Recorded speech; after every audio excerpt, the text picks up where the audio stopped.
Assalamualaikum warahmatullahi wabarakatuh. Shalom, Om Swastiastu, Namo Buddhaya, Salam Kebajikan. Selamat pagi semuanya. Hari ini kita akan menyaksikan debat dengan tema sekolah online versus offline. Sebelum memulai acara ini, mari kita berdoa menurut agama dan kepercayaannya masing-masing. Berdoa dimulai.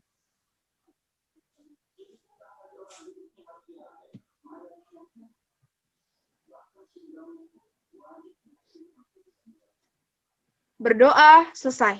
Di sini, saya akan membacakan tata tertib debat terlebih dahulu. Bisa tolong di-share screen?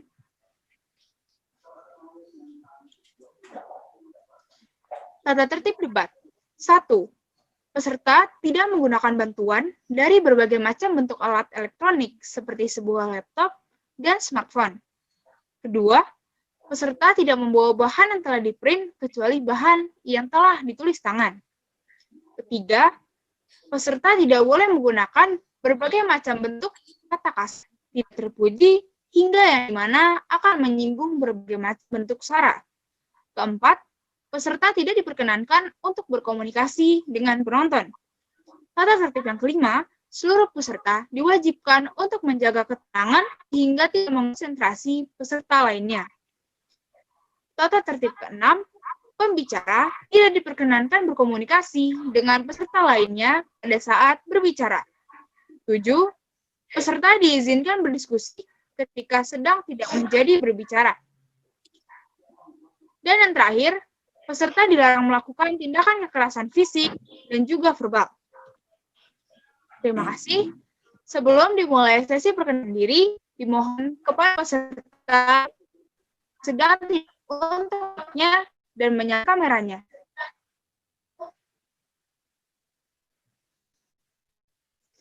Selanjutnya, saya persilakan masing tim untuk memperkenalkan dirinya, mulai dari tim afirmasi. Kepadanya, saya persilahkan. Assalamualaikum warahmatullahi wabarakatuh. Selamat pagi, saya Dava Aulia, bisa dipanggil Dava. Di sini berperan sebagai pembicara pertama di tim afirmasi.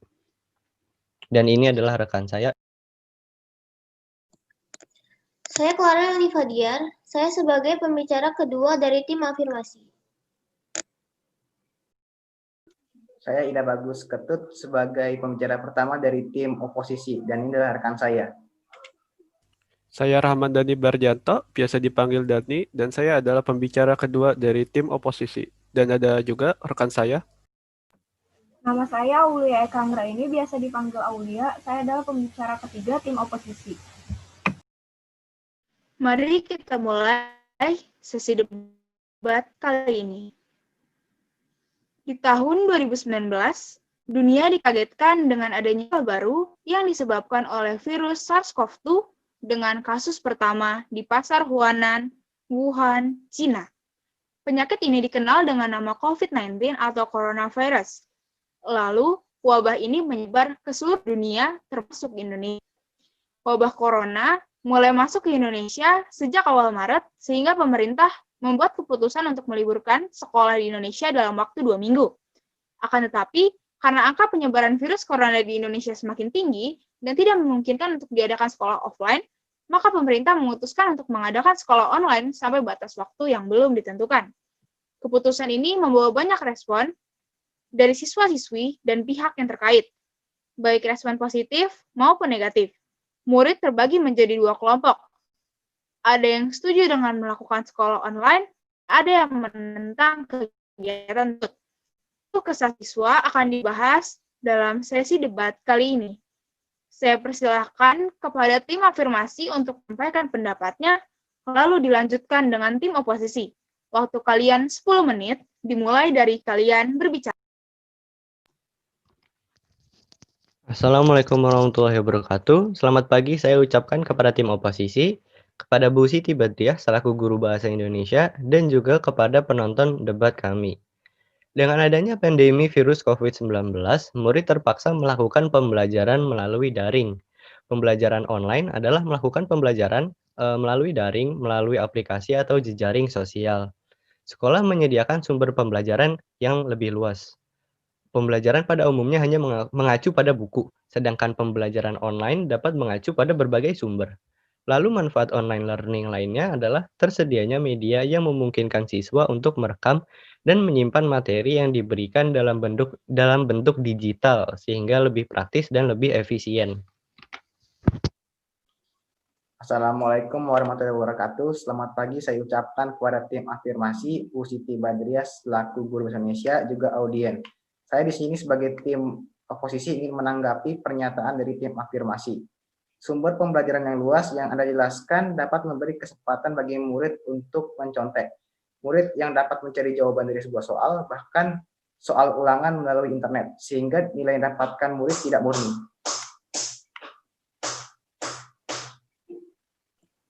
Saya sebagai pembicara kedua dari tim afirmasi ingin menanggapi tanggapan dari tim oposisi.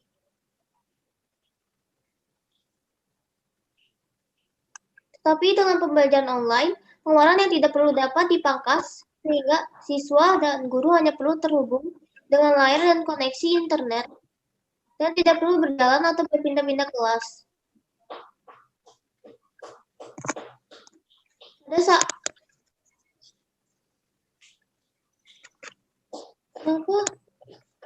Pada saat pembelajaran, guru akan secara langsung memberikan materi pembelajaran dan siswa akan dapat secara langsung bertanya dan mendiskusikannya. Dengan cara ini, pembelajaran online bisa dikatakan lebih personal karena baik guru dan siswa benar-benar melakukan interaksi dua arah dalam satu waktu. Terima kasih kepada jawaban tim afirmasi, tetapi pembelajaran daring bergantung pada jaringan internet dan tidak semua murid memiliki kuota yang melimpah. Dan juga belum tentu koneksi sinyal setiap murid stabil. Ada yang tidak stabil bahkan mengalami gangguan. Selanjutnya saya izin menambahkan rekan saya Wira. Alasan mengapa kami kontra terhadap sistem sekolah online ataupun belajar dari rumah ini, karena masih banyak sekali murid di daerah ataupun pedalaman ataupun desa yang sarana dan prasarana untuk melakukan BDR ini masih tidak memadai, entah dari jaringannya susah ataupun masih belum memiliki ponsel pintar atau biasa kita sebut smartphone ataupun juga laptop. Dan jika kita lihat dari banyak berita, banyak murid lebih memilih untuk belajar secara bersama-sama, yaitu dengan berkumpul di salah satu rumah kawannya. Dan karena mereka berkumpul mereka itu sama saja membuat kerumunan yang dimana ujung-ujungnya itu sama saja dapat menyebarkan COVID-19 yang tidak ada bedanya dengan sekolah offline. Namun seharusnya mereka yang di pedesaan melakukan sekolah offline. Mengapa? Karena banyak dari pedesaan itu berada di zona hijau. Dan jika di zona hijau itu dapat dikatakan aman dari COVID-19. Selanjutnya saya ingin sedikit menyanggah pernyataan dari tim afirmasi yaitu Daul atau Dafaulia. Tadi dikatakan bahwa sekolah online dapat melalui jejaring sosial. Tapi menurut kami, dan juga menurut banyak survei, lebih banyak siswa menggunakan jejaring sosial untuk bermain game ataupun juga hanya untuk mencari hiburan saja seperti Instagram ataupun TikTok. Dan itu sama saja membuat belajar menjadi tidak efektif dan tidak efisien. Mereka malah terganggu fokus belajarnya.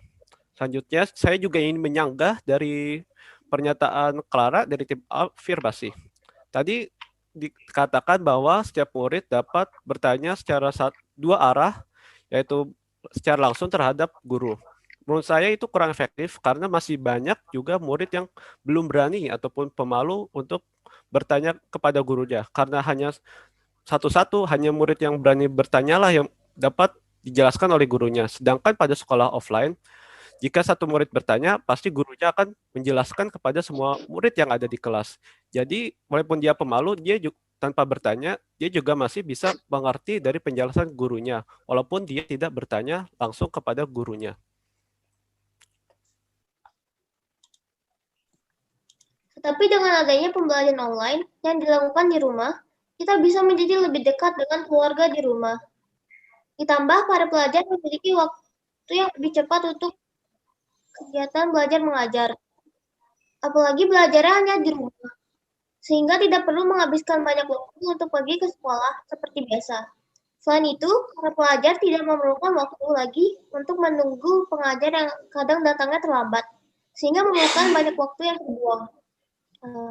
Selain itu, sistem pembelajaran online yang tidak memakan waktu banyak, murid bisa mengembangkan diri pada hal lain, seperti membaca, menulis, atau menggambar. Dengan begitu, para pelajar tidak hanya sekedar belajar atau mencari ilmu saja, tapi bisa mengembangkan bakat dan potensi yang dimilikinya. Walaupun pembelajaran online memang lebih efektif untuk masa pandemi saat ini, namun seperti yang dikatakan oleh rekan saya sebelumnya, bahwa penyampaian materi yang dilakukan oleh guru kepada muridnya belum tentu diterima dengan baik. Pembelajaran online memiliki tingkat pengawasan yang cenderung terbatas karena hanya diawasi oleh orang tua saja. Karena hal tersebut, banyak murid yang berkeliaran pada saat jam pembelajaran online. Sehingga kalau murid yang tidak mematuhi keputusan pemerintah tetap di rumah, bukankah lebih baik jika sekolah dilakukan dengan sistem tatap muka?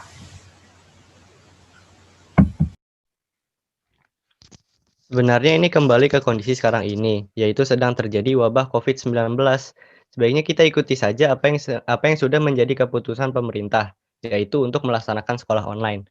Banyak anak-anak yang sudah mulai terbiasa dengan keputusan sekolah online ini dan sudah mulai nyaman karena sudah terbiasa. Jika ini diterapkan juga, anak-anak akan merasa nyaman dan merasa fleksibel juga lebih efektif karena semuanya bisa melalui online.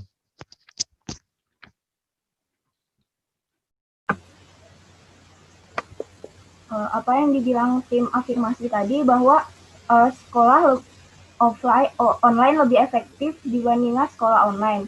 Tapi karena banyak anak-anak yang sekolah online merasa itu lebih efektif, jadinya banyak yang menyepelekan tugas bahkan pekerjaan rumahnya. Jadi menurut saya sekolah online belum tentu lebih efektif daripada sekolah offline. Keputusan pemerintah memang tepat karena pada pandemi saat ini adalah kekhawatiran yang dilakukan oleh kepada pemerintah itu untuk melaksanakan sekolah online pada masa pandemi saat ini adalah keputusan yang tepat karena kekhawatiran yang akan terjadi kepada muridnya. Tetapi jika muridnya tidak bisa melaksanakan kegiatan sekolah online ini, untuk apa dilakukan sekolah online?